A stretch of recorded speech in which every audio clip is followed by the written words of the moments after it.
Hey, I'm GratuiTous, and in this tutorial, you guys are going to be learning how to use distortion to enhance your chorus. So in this beat, I took one instrument and I applied distortion only when it plays in the chorus, and I found it had a huge impact on the end result of the beat, okay? So let's get into this.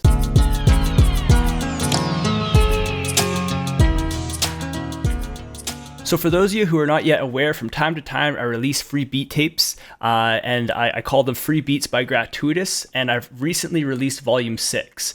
And the beat that we're working with in this tutorial is called Showers of Love, and it is featured on Free Beats by GratuiTous volume 6. So if you want a free download to that beat tape, there's a link in the description, and you can just check out the beat tape. So the instrument that I applied the distortion on in the chorus is called lead taps, and this is how it sounds.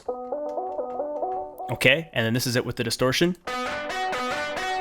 And again, once it actually hits the chorus, I find that it just has such a huge impact to the beat and just adds a lot more energy.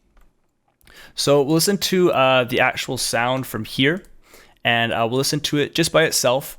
But what I've done is I've used Fruity Blood Overdrive. So if we click here, and as you can notice here, I've turned the mix knob all the way off until it passes the automation clip, which turns it on, and that is when the distortion actually turns on. So this is how the sound sounds in the track, just soloed out.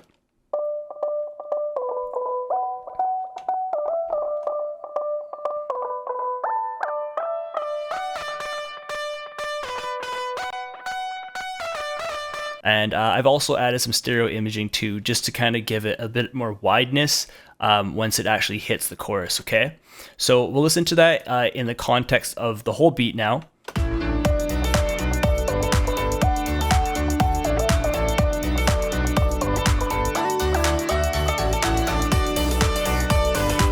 Okay, turn it off and on.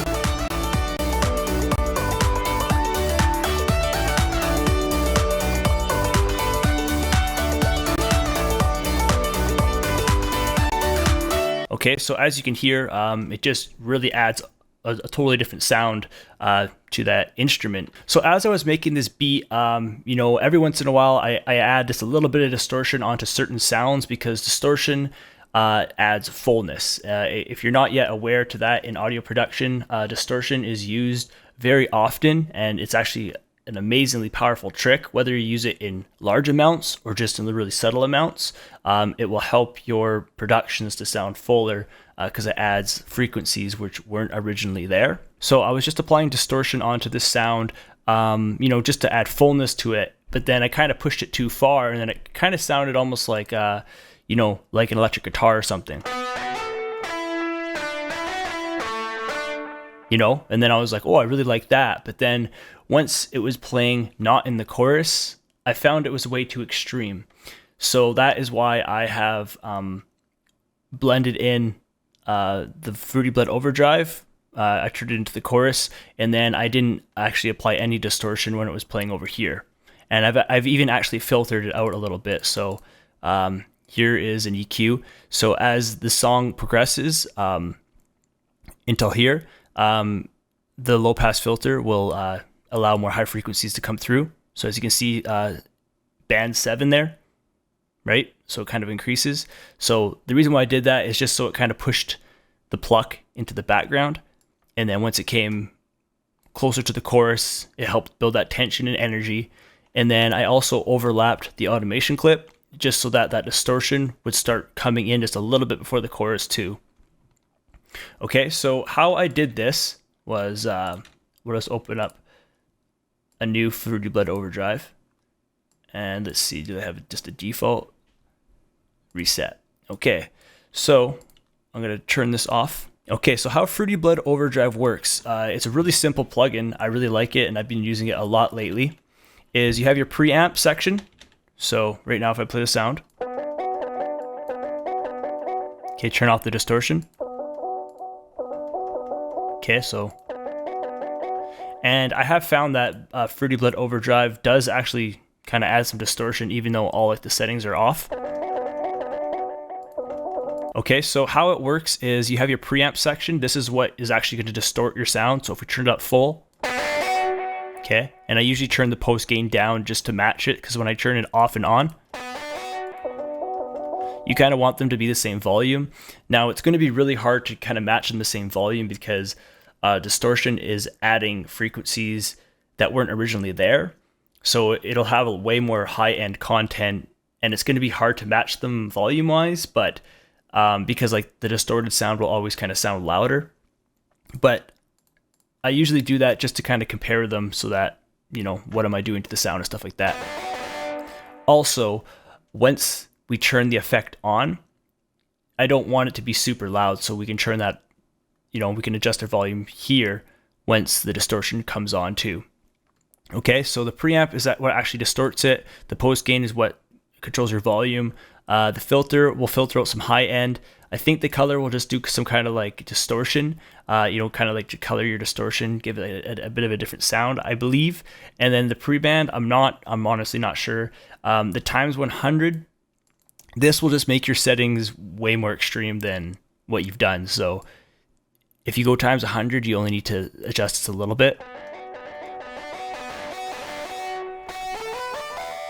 Okay, so that's what it was now. This is what I adjusted it for before. And then this is like the settings that I just did with you guys.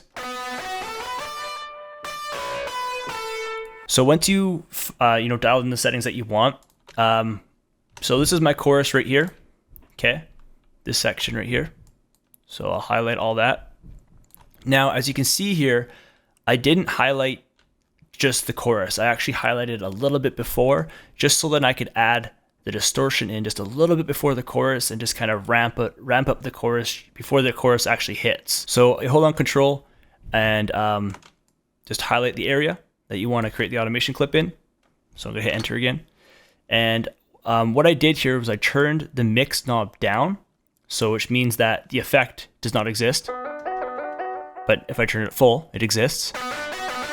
Okay, so we turn it all the way down, right click, create the automation clip. And I'm just gonna turn this one off. So this is the one that we're working with. Maybe I'll give it just a different color. Okay, so now all you have to do is just turn it on like this. And that's all that there is to it. So what I did here is I just put it back and then I just increased that. And then as I can see right here, my, I guess, type was different. So here's smooth, and then here is just single curve. So I turn it to smooth. That's just what I did there. Okay, so now what's gonna happen is as the song plays, you know, it's just playing normal. And then once the arrow passes our green automation clip, this will increase, which will turn on our distortion, okay? Now, again, this is how you can adjust your volume. So if I have it way high, right now the effect isn't on, so it's just gonna play as I've adjusted my volume here. And you know, how like the sound actually sounds. But then once this effect comes in, this will have a huge impact on the volume, whether I turn it way down or whether I turn it way up. So we'll play it from here.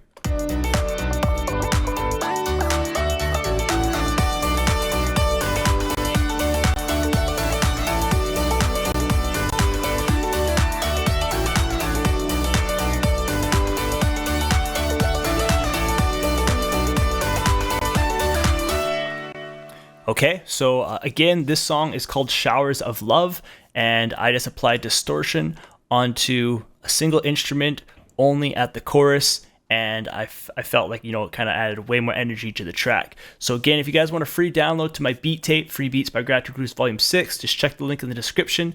I'm GratuiTous, thanks for watching, and I'll talk to you later.